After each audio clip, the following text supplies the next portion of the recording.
Segue muna tayo dito sa Bangkok to pick orders. May kuha sa atin na Xiaomi Redmi Pad tablet. Tapos, box natin later.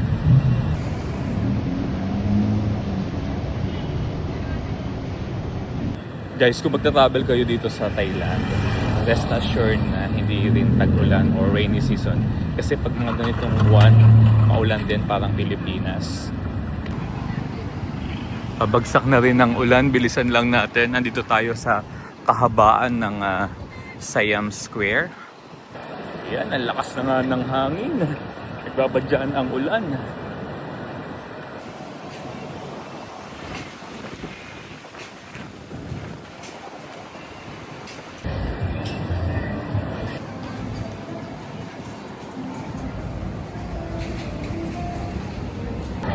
So perfect venue din to guys, itong Siam Square na to para mag-vlog at mag-content ng mga cafe. Kasi ang dami din dito, nakapalibot. Lagpas 10 ata kung bibilangin ko ha. Pero mas marami pa talaga. Kaya punta lang kayo dito. Gusto niyo makatikim ng iba't ibang variety ng kape, or if you're looking for minimalist, stylish na coffee shop, dito lang yan sa Siam Street o Siam Center.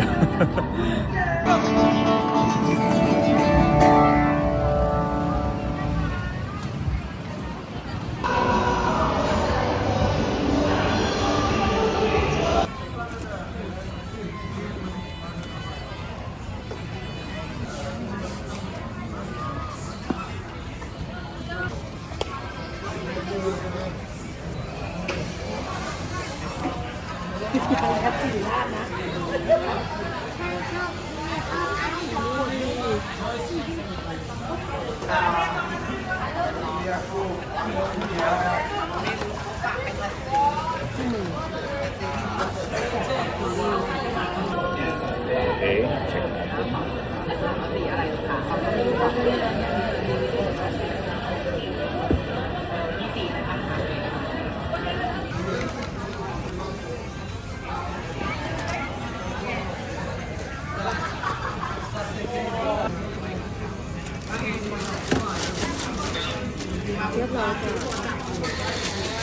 Okay, thank you.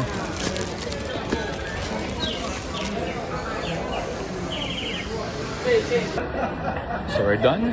Nakuha na natin yung item. And pauwi na tayo dahil abutan tayo ng malakas na ulan and may pasok pa tayo bukas. Yun lang.